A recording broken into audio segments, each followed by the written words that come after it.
అందరికీ నమస్కారమండి. తెలుగు కథల సంపుటికి స్వాగతం. నా పేరు శ్వేత. ఈరోజు మనం చెప్పుకోబోయే కథ చేతికందిన కొడుకు కన్న తల్లిదండ్రులని కాళ్ళదన్ని ప్రేమించిన అమ్మాయితో విదేశాలకి వెళ్ళిపోతే ఆ తల్లిదండ్రుల బాధ ఎలా ఉంటుందో ఈ కథలో మనం చూద్దామండి. కథ పేరు అమ్మకం. రచించిన వారు వడ్డాది లక్ష్మీ సుభద్ర గారు. కథలోనికి వెళ్ళే ముందు మన ఛానల్ని మొదటిసారిగా చూస్తున్న వారైతే సబ్స్క్రైబ్ చేసుకోవడం మర్చిపోకండి. కథను పూర్తిగా విన్న తర్వాత లైక్ చేయడం, షేర్ చేయడం అస్సలు మర్చిపోవద్దండి. ఇంకెందుకండి ఆలస్యం, కథలోనికి వెళ్ళిపోదాం. ఏమేవ్, అబ్బాయి పాస్ అయ్యాడట, రేపు ఇంటికి వస్తున్నాడు అంటూ సంతోషంగా కళ్ళు మెరుస్తూ భర్త చెప్పిన కబురు అనసూయమ్మకు వేణుల విందుగా వినపడింది. అనసూయమ్మకు ఇక కాళ్ళు నిలవటం లేదు. పక్కింటి సుబ్బాయమ్మకు, ఎదురింటి రెడ్డమ్మకు చెప్పాలి అనిపించింది. గబగబా సుబ్బాయమ్మకి ఈ కబురు చెప్పేసింది. మా అబ్బాయి పెద్దగా చదివినాడమ్మా, రేపు వస్తున్నాడు అంటూ చెప్పిందావిడ. అవునా, ఆ ఉన్నవాడు కాస్త ఒక్కడే కదా మీకు, ఇంజనీరింగు చదివి ఇంజనీర్ అయ్యిండు గందా. అనసూయమ్మ అదృష్టవంతురాలమ్మోయ్. ఉన్న 10 ఎకరాల మాగాని పోతే పోయింది గాని ఉన్న కొడుకు ఇంజనీర్ అయ్యాడు. నీ కట్టాలు గట్టెక్కాయి అంటూ తన కొడుకు చదవలేదని, తనకి ఆస్తి ఉందని, అనసూయమ్మకే ఆస్తి లేదనే భావం ఆ మాటల్లో ధ్వనించింది. ఆవిడ మాటలకు అనసూయమ్మ ఆనందంగా, చూడమ్మా సుబ్బాయమ్మొదిన, నా బిడ్డ నన్ను మహారాణిలా చూసుకుంటాడు, ఉద్యోగం కూడా ఇక్కడే చూసుకుంటాడట. ఆస్తి పోతే పోయింది, రేపు ఇంతకింత సంపాదిస్తాడు నా కొడుకు అంటూ అక్కడి నుంచి వెళ్ళిపోయింది అనసూయమ్మ. ఇంట్లో బాబుకి చక్రాలుండాలి, పాయసం చేయాలి అంటూ ఆలోచనలతో ఇంటికి చేరింది. భర్త కుర్చీలో కూర్చొని చుట్ట తాగుతున్నాడు. అనసూయమ్మ గబగబా వచ్చి మంచినీళ్ళిచ్చింది. ఏమేవ్, టీ ఇవ్వమంటే మంచినీళ్ళిచ్చావు, ఇదేంటి అన్నాడు. అది కాదయ్యా, మన బాబు వస్తున్నాడు కదా, వాడు ఉద్యోగం ఎక్కడ చూసుకుంటే మనం కూడా వాడితో పాటు అక్కడికే పోదామయ్యా. ఇన్నాళ్ళు హాస్టల్లో ఉండి చప్పిడి తిండి తిన్నాడు నా కొడుకు. ఈ పాకను అమ్మేసి వాడితో పాటు పోదామయ్యా. ఏటి అంటావు అంటూ ఆతృతగా ఎదురు చూసింది అనసూయమ్మ. ఇంతకీ ఆడిని రానియ్యే, వాడి మనసులో ఏటుందో, వాడెక్కడికి వెళ్దామనుకుంటున్నాడో, మనల్ని రమ్మంటాడో వద్దో అంటూ సందేహంగా అంటున్న భర్త మాటలకి అనసూయమ్మ మనసు విలవిలలాడింది. అలా అనమాకయ్యా, మరే మా తమ్ముడు కూతురుందయ్యా, అది జొన్న మొక్కలాగా ఎదిగింది, 10వ క్లాసు వరకు చదివింది, ఆడికిచ్చి కడదామయ్యా అందావిడ. భర్త విసుగ్గా చూశాడు. చూడు అనసూయ, ఆడు పట్నంలో చదివాడు గందా, వాడి మనసులో ఏముందో వాడిని అడిగి తెలుసుకుందాం, వాడి అభిప్రాయాన్ని అడుగుదాం, ఆడు ఉద్యోగం అంటాడో పెళ్ళే అంటాడో చూద్దాం అన్నాడాయన. నిన్నడగడం నాదే బుద్ధి తక్కువయ్యా అంటూ అక్కడి నుంచి లేచిపోయింది అనసూయమ్మ. ఆ రోజు ఇద్దరూ అన్నం సరిగ్గా తినలేదు. ఎలాగో తెల్లవారింది. రామయ్య మంచం మీద లేచి కూర్చొని ఆలోచిస్తున్నాడు. ఉన్న 10 ఎకరాలు బాబు చదువుకి ఖర్చు పెట్టినాం, ఇల్లు తాకట్టులో ఉంది, సరైన గుడ్డలు కూడా లేవు. ఇక ఇప్పుడు వీడే ఉద్యోగం చేసి అప్పులు తీర్చాలి, ఏం చేస్తాడో ఏంటో అనుకుంటూ నెమ్మదిగా స్నానం ముగించాడు. ఈ లోపల అబ్బాయి సురేష్ టకటకా బూట్ల చప్పుడు చేసుకుంటూ లోపలికి వచ్చాడు.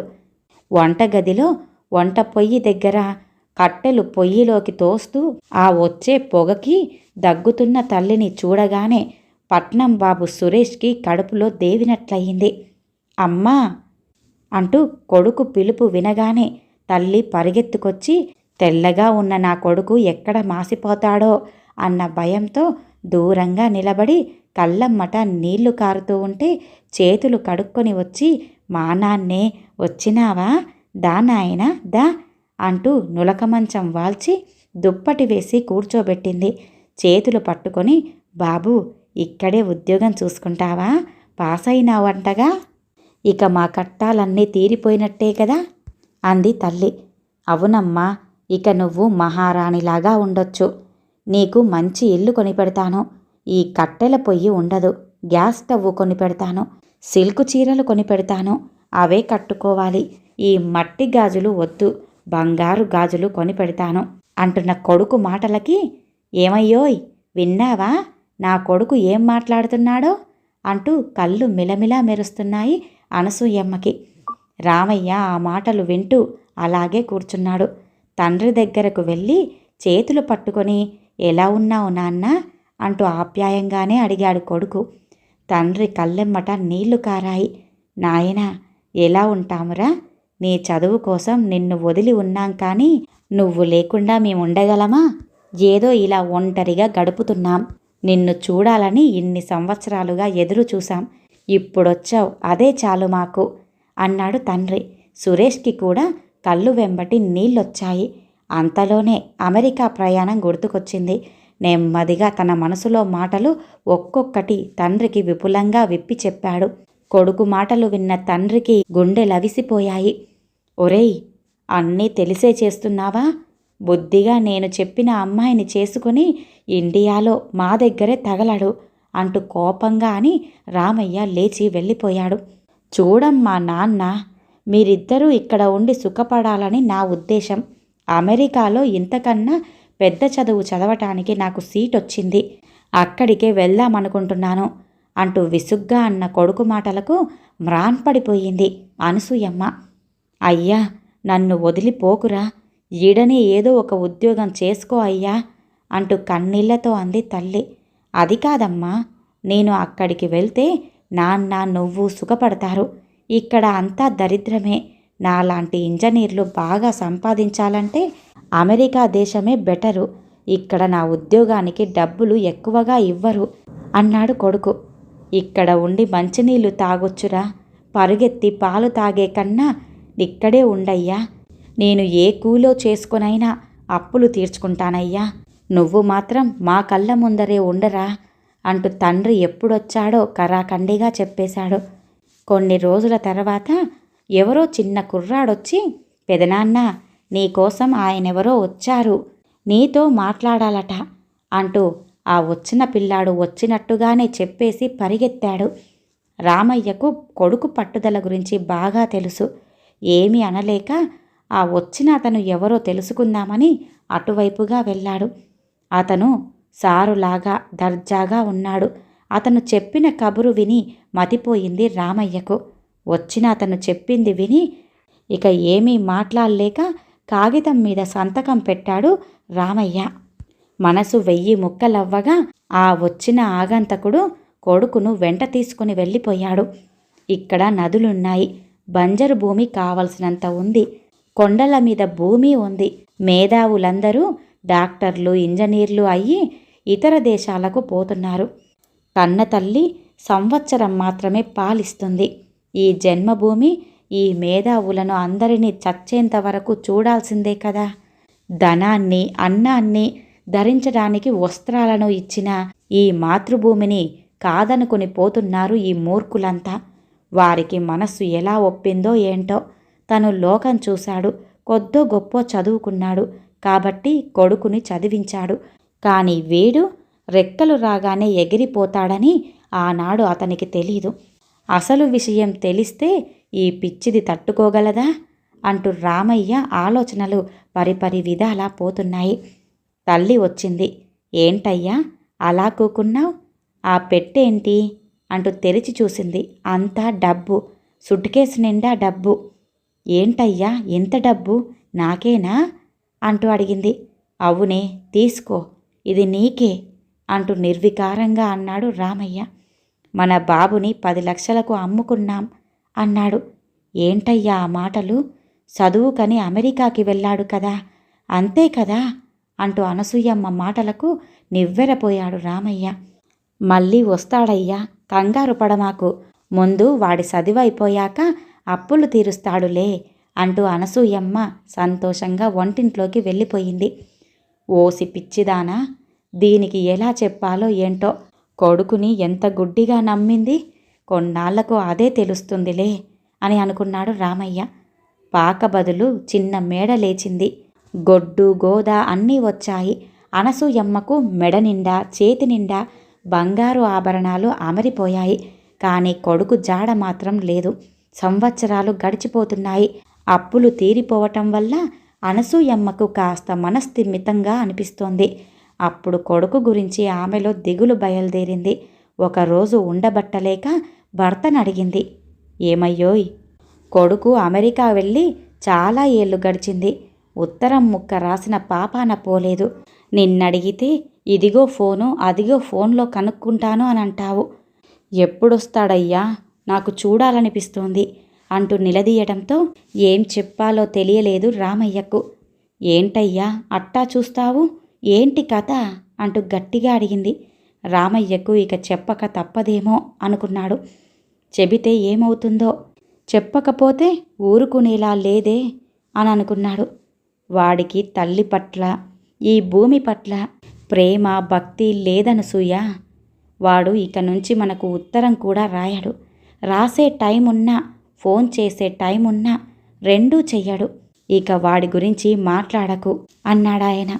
పోనీ మనమే పోదామయ్యా, బట్టలు సర్దుతాను అంటూ హఠాత్తుగా లేచింది అనసూయ. ఒక్కసారి మనమే ఫోన్ చేసి చెబుదామయ్యా, మనమే వస్తున్నామని అందావిడ. బట్టలు సర్దుకొని పోవటానికి పక్కన ఉన్న పట్నం కాదే, ఫోన్ మనం చెయ్యాలంటే వేలకు వేలవుతుంది అన్నాడు రామయ్య. నా బంగారు గాజులిస్తానయ్యా, అంతకంటేనా, నువ్వు ఎట్టాగైనా ఫోన్ చెయ్యయ్యా, మన ఇద్దరం వస్తున్నామని చెప్పు కొడుక్కి అందావిడ. ఓసి ఎర్రిదానా, ఆ రోజు ఒక పెద్ద ఆయన వచ్చాడే మన ఇంటికి, అతను ఎవరో కాదే, నీ కొడుకు మామగారట. అతను కాగితాల మీద సంతకం పెట్టించుకొని వెళ్ళిపోయాడు. కాగితాల మీద సంతకం పెట్టక తప్పలేదు నాకు. ఎందుకంటే అప్పులు తీర్చాలి కదా, అందుకే ఆ డబ్బు తీసుకొని అప్పులు తీర్చాను. సంతకం పెట్టినావా? ఎందుకయ్యా సంతకం? ఎక్కడి నుంచొచ్చాయి ఆ డబ్బులు అంటూ ఆతృత కనిపించింది అనసూయమ్మలో. శాంతంగా కూర్చో, చెబుతాను. మనం పిల్లాడి మామ దగ్గర 10 లక్షలు తీసుకున్నాం. దానికి బదులుగా అతను కొన్ని షరతులు పెట్టాడు. పిల్లాడు వాళ్ళమ్మాయిని ప్రేమించాడట. ఆ పిల్లతోటే బ్రతుకుతాను అన్నాడట. అందుకోసం అబ్బాయిని అమ్మయ్యమని చెప్పాడు. దానికోసమే డబ్బిచ్చాడు. మన నుంచి వేరు చేశాడు అన్నాడాయన. అయితే మాత్రం మన పిల్లాడిని మనమెలా వదులుకుంటామండి? అతనెవరు తీసుకొని వెళ్ళటానికి అందావిడ. తప్పదు అనసూయ, వాడికి మనకి రుణం తీరిపోయింది. వాడు ఇక్కడికి వచ్చినా మనం తల్లి తండ్రి అయినా చూడకూడదు. వాణ్ణి ఫోన్లు చెయ్యకూడదు, ఉత్తరాలు రాయకూడదు. మనం వెళ్తున్న దారిలో వాడు కనపడినా కన్నెత్తి కూడా పలకరించకూడదు. అలాంటి కొడుకుని కన్నాం మనము. కష్టపడి పెంచి పెద్ద చేస్తే రెక్కలొచ్చాయి కదా అని డబ్బున్న వాళ్లకు అమ్ముడుపోయాడు. తనకు పెట్టిన ఖర్చునంతా తన మామగారి చేత ఇప్పించి వాళ్లతో వెళ్ళిపోయాడు.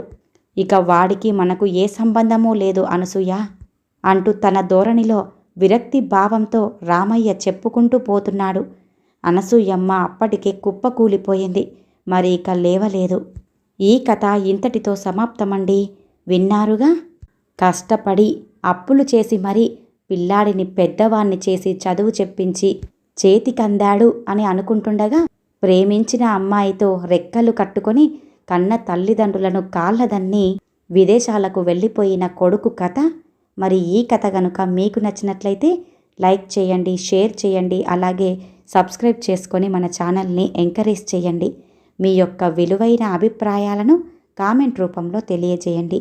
ఇంత మంచి కథను మనకు అందజేసిన వడ్డాది లక్ష్మీ సుభద్ర గారికి ధన్యవాదాలు తెలియజేసుకుంటున్నానండి.